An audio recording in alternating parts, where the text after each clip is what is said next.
Então, pessoal, vamos aqui na nossa próxima aula. Agora a gente vai falar sobre o repository.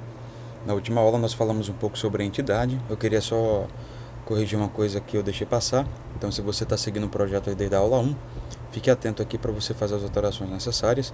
Como eu não tinha salvo o arquivo ainda, então não estava aparecendo para mim os erros na, no nosso último, na nossa última aula. Então, aqui no arquivo entes eu esqueci apenas de importar, né, as bibliotecas que a gente utilizou aqui nas annotations. Então, eu esqueci de importar aqui o table, eu esqueci de importar aqui a biblioteca do ID, do generated value, generation type. Então, eu já fiz aqui a correção, já salvei. Então, se você está acompanhando esse vídeo, aproveita e corrige aqui também, beleza? Eu falo mais sobre isso no último vídeo. Então, ao longo de todo o treinamento aqui, de todas as aulas, eu venho explicando detalhadamente aqui cada etapa. Então, se você perdeu alguma coisa, volte ali nos vídeos que você realmente vai se encontrar e não vai ficar tão perdido assim nesse vídeo aqui agora, legal? Então agora a gente vai para a parte do repository aqui. Então, uma coisa bem simples, conforme eu falei, eu dei uma breve aula aqui, ó. Vamos criar aqui um new file. Então a gente vai dar o nome de user repository, correto? Ponto .java. Muito bem. Então automaticamente já cria aqui a classe, né? Já importa aqui direitinho o arquivo também, a pasta, né, do repository, enfim. Lembra que eu falei? Eu falei um pouquinho sobre um pouco da arquitetura do Spring Boot. Eu falei que, na verdade, o cara que se comunica com o banco de dados, com entes aqui, com a nossa classe de entidade, que é o user.java, é o repository. Então, o controller recebe a requisição do usuário, manda para o service a gente controla toda a nossa regra de negócio, se ele vai, principalmente aqui no CRUD, né, que é um CRUD bem simples de usuários, se ele vai pegar a informação do usuário no banco de dados, ou se ele vai criar, ou se ele vai apagar uma informação, ou se ele vai apagar todo o usuário, é no service ali. Então ele manda para o repository vai e faz a ação no banco de dados. É o cara que se comunica com o banco de dados ali, legal? Então, é isso que a gente vai fazer aqui agora. A gente vai configurar o repository para se comunicar com o nosso user.java, que é a nossa classe de entidade, que é a nossa classe de banco de dados. Legal? Então, olha só. Aqui eu altero esse tipo de classe, ela vai ser agora do tipo interface. Por que, Bruno? O que é isso? O que é que ela faz? É simples, olha. Se eu utilizasse aqui uma classe, eu precisaria criar os métodos aqui do find by id, delete, find all, para buscar as informações, enfim. Eu precisaria criar tudo na mão aqui, né?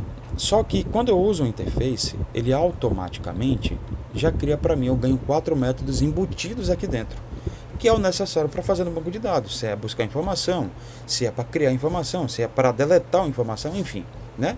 De uma forma bem geral, para você entender. Em outro vídeo eu explico mais detalhadamente, esse não é o foco. A gente está montando um projeto que a gente está explicando a arquitetura de pasta aqui do Spring Boot, né? Um CRUD bem simples. Então, com o interface, eu ganho esses quatro métodos aqui. Eu não preciso criar essas informações aqui embaixo, legal? Porque, ó, quando ele receber essa requisição lá no service que a gente configura isso. Então, quando ele receber lá no service, na hora que bater no repository, ele já vai saber o que fazer e aí ele vai disparar para o banco de dados. Então, por exemplo, lá do service ele recebe, olha, cria um usuário X. Legal. Ele já recebeu, ele sabe o que fazer, né? O interface ali sabe o que fazer e aí ele faz a ação no banco de dados ali, né? Então o Spring sabe o que fazer quando a gente faz esse interface aqui. Só para você entender, tá? Dentro do Spring aqui, o que esse interface ele faz. Legal? Muito bem. Então agora eu preciso fazer algo interessante, ó.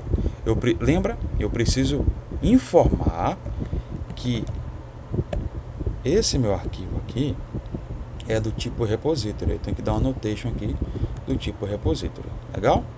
Muito bem. Eu preciso agora fazer um import, né? Fiz um import aqui. Legal? Só que agora eu preciso fazer uma outra coisa muito importante também. Eu preciso importar, aqui olha, eu preciso importar o meu arquivo do banco de dados, onde está ali a minha entidade, porque ele se comunica com o banco de dados, que é o meu user.java. Então, para ele se comunicar, eu preciso passar ele aqui dentro do repository. Legal? Então, eu passei aqui, ó, só que deu um erro. Por quê? Porque eu não fiz aqui, olha, algo importante. Eu não fiz aqui o extend. Eu não fiz o extend via JPA Repository. Bruno, o que é o JPA Repository? Volta lá na aula 1, quando a gente foi montar a arquitetura de pasta utilizando o Spring Initialize. A gente utilizou algumas bibliotecas, uma delas foi a JPA, que é o que faz ali a comunicação com o banco de dados, faz a persistência com o banco de dados ali. Então, o que é que eu estou fazendo aqui? Algo simples. Eu estou dando um extend para o meu arquivo user, dentro da pasta int, para minha classe user, legal? O long é o tipo ID que controla as inserções no banco de dados de cada linha na tabela, aqui é do tipo long. Então declarei aqui. É isso que você precisa fazer. Bruno, mas deu um erro, que erro é esse? É porque eu esqueci de importar, pessoal. Eu esqueci de importar o JPA Repository aqui. Pronto, pessoal. Você não precisa fazer mais nada dentro do repository aqui. Vamos fazer um breve resumo do que a gente viu aqui. Olha só. Criei aqui, tirei de classe, botei interface, porque ela ganha os 4 métodos automaticamente necessários para se comunicar com o banco de dados, né? Eu dou um extend via JPA Repository para user, que é o nome da classe da minha tabela do banco de dados, e o long, que é o tipo ID que faz o controle das inserções, que é o tipo ID, que é a minha variável aqui, ó, do ID. Qual que é o tipo dessa variável? É o tipo long aqui dentro. Pronto, finalizei, acabou. Não preciso fazer mais nada dentro do meu repository aqui. Top, fechou? No próximo vídeo a gente vai para o controller. O controller é o cara que vai se comunicar com o service. Então a gente vai pular o service e vai para o controller. E aí do controller a gente manda para o service. Então na próxima aula a gente vai dar continuidade aqui. Agora a gente vai para a parte do controller e a gente vai fazer isso junto. Valeu?